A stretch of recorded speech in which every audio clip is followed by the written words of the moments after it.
there was no financial incentive and no need to do it in the 70s and 80s because we had made these new discoveries. The monopoly, well, Microsoft, I don't think Microsoft is as confident about its monopoly as my opponent over here is. Quite the contrary, in fact. Bill Gates was in print only recently complaining about how his successor as the chief executive of Microsoft was running the company into the ground. I remember when IBM was going to take over the planet because it was making virtually all the computers in the world. A few years later, what was it doing? It had decided to reinvent itself as a management consultancy. And it made a complete pig's ear of that, by the way. So you should not know, whenever there's a big company that's dominant at the moment, that company is constantly under threat from competitors. And you are not going, the idea that there's a tendency to monopoly is a myth. The great monopolies that dominated the economy in 1900, they are almost all gone now. Not one of the 100 largest companies that were on the US stock exchange in 1900 is even around today. Okay, so question to the proposition now. You better go at the back one now. Okay. Well, the first speaker was talking about the tyrannies in the 20th century, but I'd like to point out how he conveniently leaves out imperialism, which has been integral to capitalism, and the fact that actual existing capitalism actually kills 20,000 children every day, due to the influences of the World Bank and the IMF, which are consequently influenced by free market policy tax. I'd like to just see how the speaker replies to that. I reject your basic premise, which is that there's an inherent connection between imperialism and capitalism. Quite the contrary, in fact. Imperialism is historically the means by which ruling, politically dominant classes have tried to control the world economy that markets and traders have created. Most of the great advocates of capitalism in 19th, early 20th century Britain, people like Richard Cobden, for example, were strong opponents of imperialism and totally hostile to the British Empire. It was actually the reactionary, anti-capitalist elements in British society that favoured the British Empire and the British Empire in India and all the rest of it. Yeah, and let me finish. As to what is going on at the moment, it's true, there are many bad things happening in many parts of the world, but the long tendency over the last 20, 30 years has actually been for huge improvements in the living standards of the poorest people on the planet. Africa was mentioned earlier on. I think Tony Blair was quite right to say that Africa was a blot on the continent of the world. Africa has actually done better in the last 10 years than at any time since the 1900s. We've had an amazing boom in Africa in recent years. There's a lot to do yet, but it's because of trade and commerce and globalization that things are getting better for people in those parts of the world. Well, there has been this idea that the more the free market grew, this is your mythology, it would replace feudal and old ancient structures, and somehow that the free market is the enemy of imperialism.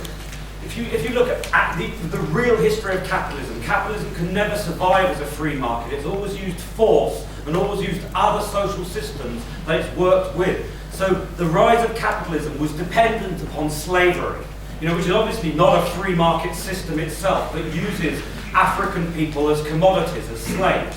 So it was this kind of hybrid system. Now, when I talk about the rise of monopoly capitalism in the 20th century, what happens is competition gets transferred from between capitalist corporations to between nation states. As the state and capital begin to fuse in huge state monopoly corporations, that's when you get the rise of systematic imperialist warfare. So the First World War was an inter-imperialist conflict, basically between Britain PLC and Germany PLC, as these huge monopolists transferred competition from between firms to between states. And as part of that global imperialist war and rivalry, they then carved up the world. And then, as part of this imperial conquest to carve up the world, they then underdeveloped the countries which they then relayed claim to. There's a theorist of underdevelopment. Gunder Frank is a very good theorist of underdevelopment. And he describes how economies which in feudal times were as advanced as Europe were then thrown backwards by the experience of imperialism. And you've just seen this happen, actually, with the conquest of Iraq 10 years ago, almost this week, this month.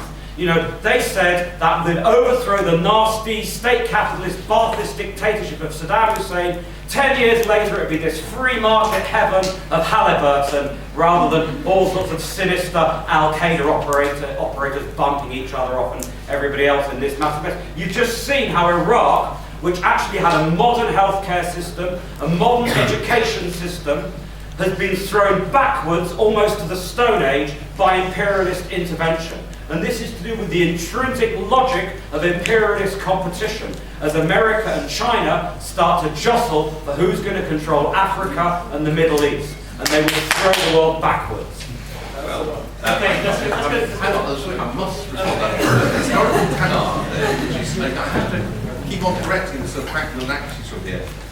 It is not the case that slavery was a vital element in the early stage of capitalism. The work of people like Patrick O'Brien shows that if you look at capital formation in Britain before 1833, the slave trade and West Indian slave plantations amounted to less than 10% of all capital formation. Trade with the Far East amounted to about 20 to 30%, and the rest actually came from boring safeguard agricultural rents, which was the main source of capital. So that's a complete myth. And also, he mentions Andy Gordon Frank. It's worth saying towards the end of his life, Andy Gordon Frank was arguing that we should stop using terms like capitalism and socialism. He didn't think there was going to be any significant change in the way the world economy was organised. Okay, question to the proposition. Can I open this up to both? Is that okay? Yeah. Okay, cool. Right, so I'm going to make two relatively uncontroversial claims, I think, and then develop them for that. So the first one is that periods of growth stem from technological discoveries, not so like 3D printing. It isn't because of capitalism that exists. It's because a person has an idea, which is then, I think that's an uncontroversial claim. The second one is that humans at least partly define themselves through relations to others. So personal relations to others, okay? So it follows from that new technology should enhance and ensure the continuation of these bonds, these personal bonds. I would argue that you've talked about capitalism being the most cooperative system because your jacket has many thousands of people involved in the making of it. You do not personally know any of these people. What capitalism to me is, or has developed into, is an erosion of these personal bonds between people. And I would like, that's what I think it is, and I'd like responses to that. Do you think that capitalism is? Let's take that as a question to the proposition. Yeah, okay. First of all, about technology and capitalism, it's true we've had technological innovation throughout history. Obviously, what our nature as a species is that we're constantly looking to innovate. The difference between innovation in a capitalist economy and innovation in human history up to then, with one major exception actually, which is the kind of quasi-capitalist economy of medieval China, to leave that for a moment, is that innovation is very, very slow, and above all, it's very slow to be adopted. Typically, it takes hundreds of years for a technological breakthrough or innovation to be widely diffused. The logic of capitalism is such that once innovations are made, they tend to be adopted very, very rapidly. I can remember reading an article about this major new breakthrough that Philips Electrical Company had made, which was going to have a big effect, and that was the compact disc. Within 10 years, less than a decade in fact, it had swept away the vinyl record, and that is the way in which a market system works. It means that you get the natural human process of technological innovation significantly accelerated. It does come in bursts, by the way. You heard a reference to Tyler Cowen's book, which I do think you will read. It's a very good book, although I disagree with Tyler. And what he points out is that there was a huge space of totally transformative innovations in the late 19th century. And he argues that this low-hanging fruit, as he calls it, is now stopped. What I would say is, in fact, we've had another burst of innovation, which we're in the middle of right now. These things do tend to come in like peaks and troughs, I don't deny that. As for the thing about human bonds, well, that's a matter of taste, really. That's the old argument that what markets and trade and exchange do is to undermine closely knit, face-to-face communities, which is actually a very conservative critique of capitalism, if I may say so. I actually tend to think that in some ways human beings gain from losing those close relations. Because while they may have some good aspects, they can also have some highly repressive ones. And in particular, they tend to often involve compelling people through various kinds of social pressure to live in a certain way, conform to the expectations of those around them. If your relations with other people are more detached, then you also have a greater degree of autonomy, I would argue. But as I say, that's ultimately a matter of how you value these things. Personally, I take the John Stuart Mill view. I think we ought to have lots and lots of space for innovations in living, and that's what you get.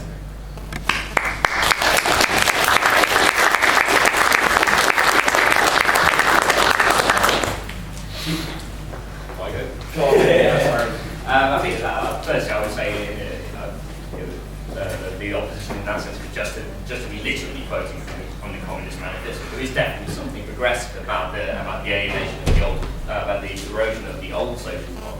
There's something revolutionary about it because again, this is the social bonds that mean that a wife is effectively the property of a husband. This is the nature of feudal society and various other things. So that's what was it. Well, I would say that capitalism then retards the growth of a better form of kind of more dynamic interpersonal relationships. And, it's something a lot of Marxist theorists talk about in terms of alienation, the kind of the sort of strange boxed-in experience of kind of accelerating capitalist development. But that's a kind of again, it's not so much a matter of taste, but it's very rare, sort of rarefied. I mean, just on this kind of innovation stuff. Okay, what are the big innovations at the moment? What are the pin-ups for the future? Right? What Google, Apple? Well, but who invented the internet? Was it Apple? No, the internet was invented by academics in the military-industrial complex with public money. This is where the idea that only financial incentives like spur innovation.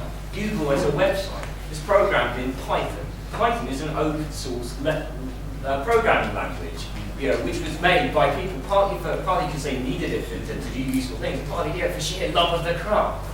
There are all kinds of different motives that motivate human beings, and actually the kind of the financial incentive now stifles innovation. Look at this ridiculous patent wars. Look at Apple versus Samsung. Now, fundamentally, this is like Apple won't destroy Samsung and Samsung won't destroy Apple. This is a tax that they pay to their lawyers to stop other companies innovating. Because if Samsung can't make a phone without violating Apple's patent, oh well, what chance does some two poor fellows in Google campus back in London where I live, what chance do they have of not violating the myriad bizarre little things that people have copyrighted? And you open up your iPhone, you slide the thing along. It's slide your finger. Apple owns that. That's and that is actually now an obstacle to innovation. I agree with that.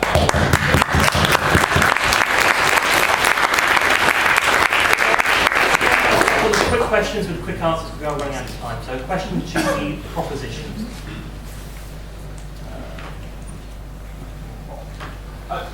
You answered the first sort of question of this with saying that capitalism will encourage places like China to clean up their acts of stock waste and stuff.